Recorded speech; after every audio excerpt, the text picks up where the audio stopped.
Well, thank you very much, Sean, and it's lovely to be here in this gorgeous part of Ireland. And can I say hello to anybody watching in Australia, Dubai, or elsewhere? I'm delighted that you are. When I was listening to Carl there in his very optimistic way, saying, you know, things aren't so bad, and you know the fundamentals are good. I remember, you know, when the bubble was bursting and the economy was crashing. It happened kind of a mantra, a chorus of soft landings and the fundamentals are sound. So whilst not wishing to start on a pessimistic note, I'm going to just give you the health warning that my contribution will be rather more sanguine than the previous speaker. So last week the government, in its characteristically modest way, gave itself a 94% success rate on delivery of measures in the second quarter of its action plan on jobs. And yet, as the guide to this discussion this evening tells you, all of the key economic indicators at this point are very negative. Let's just look at one. In June of 2011, unemployment was at 14.4%. In June 2012, we have an unemployment rate of 14.9%. A marginal increase, you might say, but an increase nonetheless. Since the start of this year alone, 740 businesses have gone into insolvency, an astonishing 155 in the month of May alone. So it seems to me that the action plan on jobs that we've been promised seems to be an exercise in ticking boxes rather than actually producing jobs.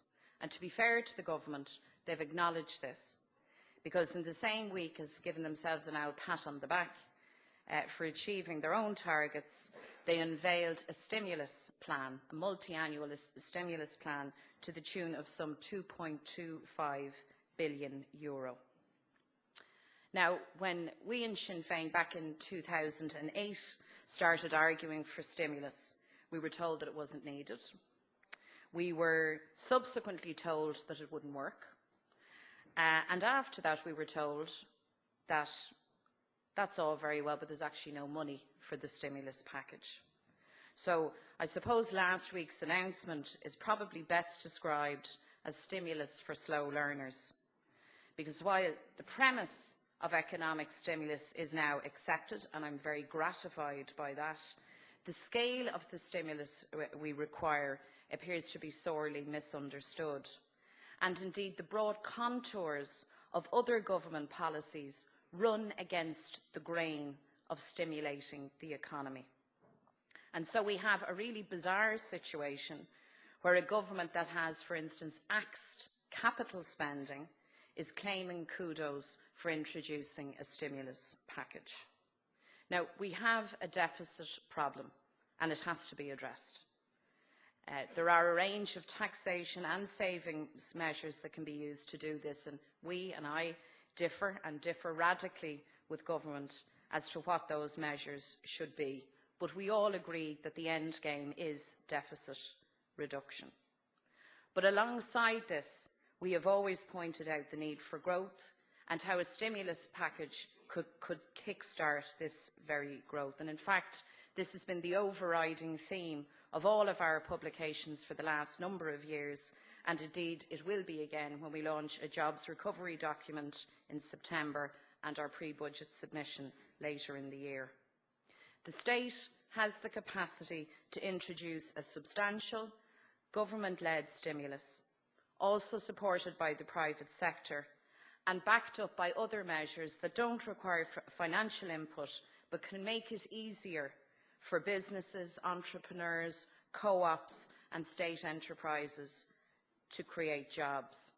And whereas we may be ranked highly as a good environment for multinationals, for foreign direct investment, I think certainly the indigenous sector, small enterprises, homegrown enterprises, would tell a very different story of the business environment in which they are trying to operate or indeed even survive. So this stimulus has to happen and be complemented by deficit reduction measures, But those measures have to be such that they don't deflate the domestic economy and drag out the slump that we know we have in consumer spending. So I think the government's stimulus package, as announced, can only be described as a drop in the ocean, and it has to be seen against a sustained attack on capital investment spending. And let me spell out what I mean by that. Let's just remind ourselves that in December 2011, the capital budget was cut by government by €755 million, that this December it will again be cut by approximately €560 million, and it will be cut again for 2014 by €120 million. So that's money gone for the foreseeable future from the very part of the budget that is designed to stimulate growth and labour force activity. And indeed, virtually every commentator, including our friends in the IMF, consistently recommend against capital cuts when you are in the midst of a recession. And whatever spin is given here or elsewhere, a stimulus package of €2.25 billion simply won't compensate for that attack on capital spending. Just to say something else about the stimulus package as suggested, it's reliant on a number of things. Firstly, the sale of state assets. Secondly, on the use of public-private partnerships. And indeed on funding from domestic banks. Indeed, the only concrete monies identified within the stimulus package come from the National Pension Reserve Fund, of which we've heard lots over the last number of years, and monies from the European Investment Bank. So this approach to creating a stimulus pot, if I can call it that, begs a number of questions. Question number one in my head is this: why is it that, given that the National Pension Reserve Fund in June held discretionary funding to the tune of €5.8 billion, why is the government not accessing more of that reserve, or indeed all of that reserve, for stimulus? I hope that they do not plan to use more of the pension reserve for bank recapitalisation. And I hope that because of the €20 billion from the fund that we've already pumped into the banks, that €20 billion now has an estimated value of €8 billion. So it's not a good return, it's not a good investment of that fund. That's question number one. Question number two is, why rely on the sale of state assets? Indeed, what's the rush to sell off the family silver?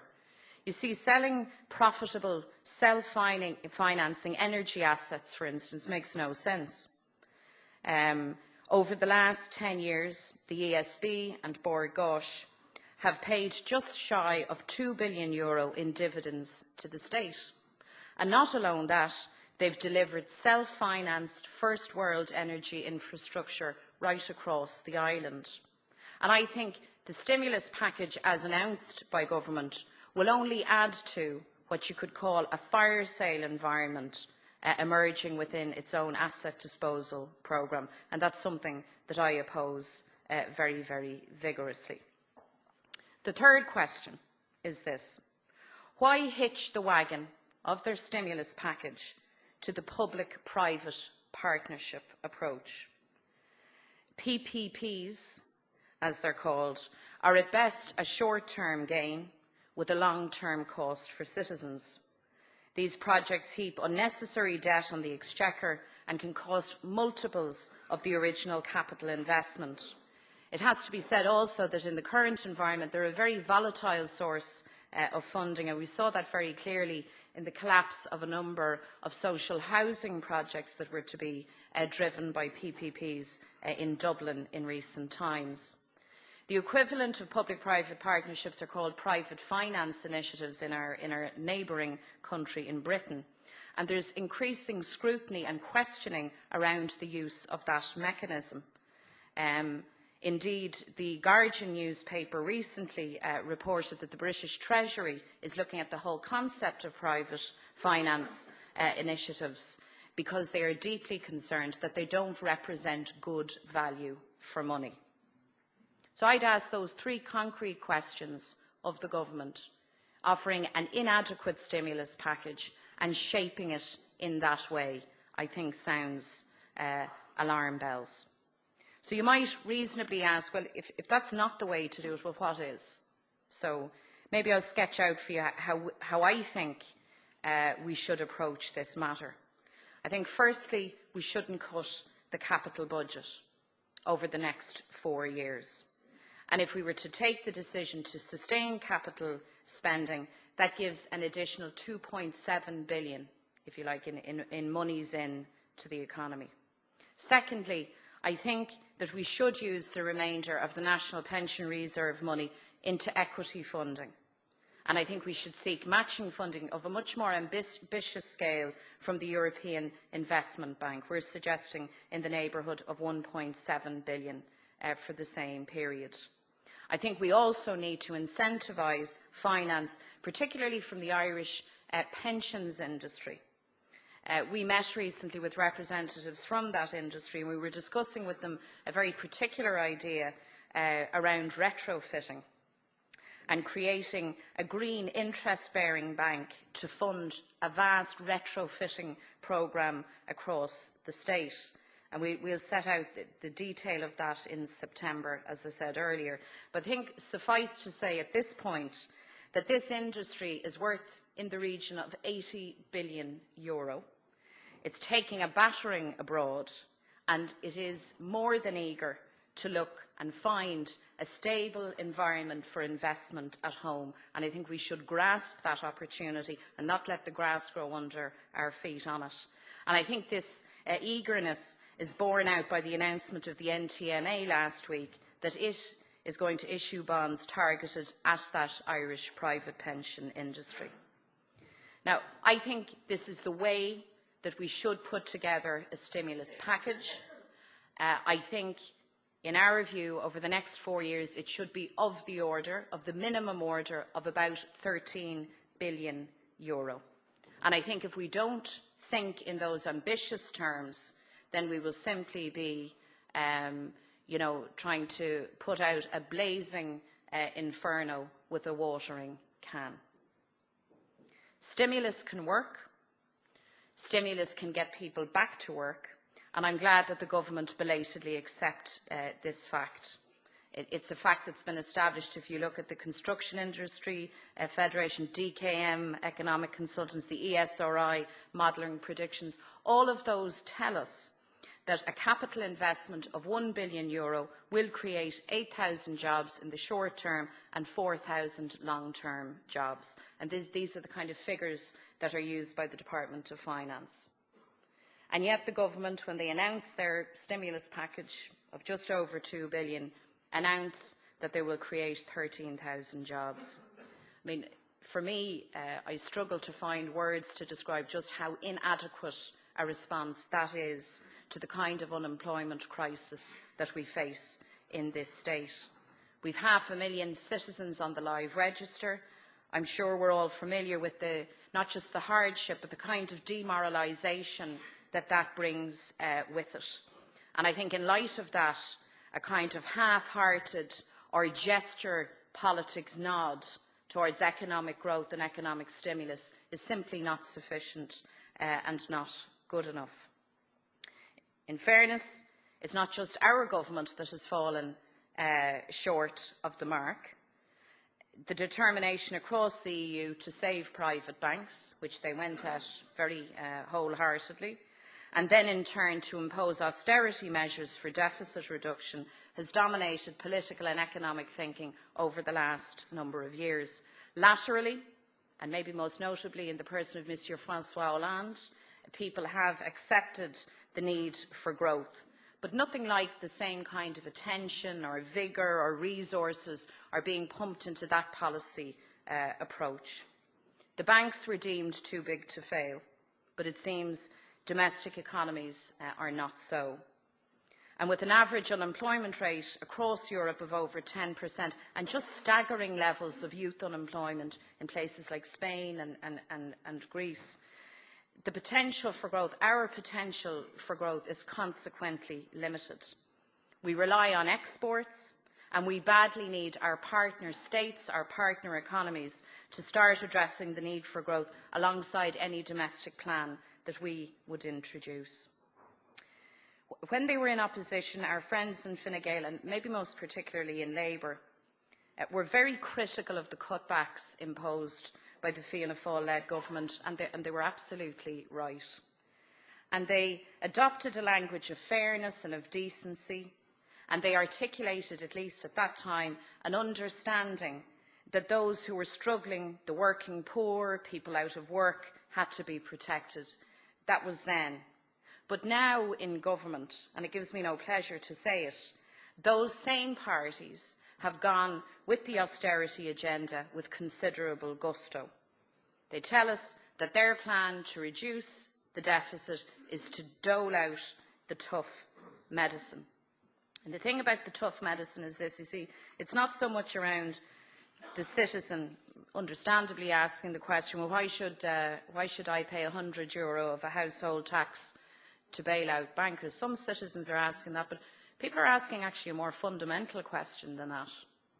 And people who are struggling to meet their household bills and just to get by, and all of you know this story, I'm sure, in your own maybe families and communities, ask the question as to why the person on a very modest income, living in a very modest home, pays the same charge as a millionaire living in considerable luxury. You see, that's not equitable, that's not progressive. And I think the level of protest against that particular charge had something to do with bailing out bankers, but it had something very significant to do also with an appetite amongst the general population to see tax equity, progression and fairness. And I think that those are things to be supported. We're all agreed on the need for deficit reduction. The question is, how do you do it? And the orthodox view of this government, just as the last, is that it's to cut services, to cut incomes, to introduce stealth taxes. That's their chosen path. Their difficulty is that their rhetoric of growth and job creation cannot and will not sit easily with that chosen path. And it's certainly rhetoric alone and small investments will not counter the damage done to the domestic economy by what is essentially a contractionary approach. Because every euro taken from the pocket of a low or middle income citizen is a euro taken from the local economy. And that pain is endured by families and communities, and the evidence of the failure of that policy is seen in the long dole queues, and it's seen while the shutters are drawn down on local shops and businesses the length and breadth of the country. Joe said when he was introducing this section that I think 40 people had left this village of the Glenties. I was talking to some local people, and they told me that in 1 week alone, in the neighbouring village of Frosses, 12 people left. 12 people left in 1 week. Now, suppose for people from cities, I'm a Dubliner myself, you might say, well, 12 doesn't sound so catastrophic. For small villages and for small rural communities, that is utterly, utterly catastrophic. And we've had, I suppose, the debate in this state dominated for understandable reasons around the banks and the failures in the banks and the culpability of the bankers. All of that is sound, but perhaps we missed the fact that the actual crisis in our society and the crisis in our economy is the crisis of joblessness, of unemployment, of hopelessness and of emigration. It's my firm belief that austerity will not cure the deficit. It's the wrong route to deficit reduction. Growth is the only game in town. The government so far, as I can see it, is sitting on the sidelines. It's time for them to pull on the green jersey and come out and play the game. Go raibh míle maith agah.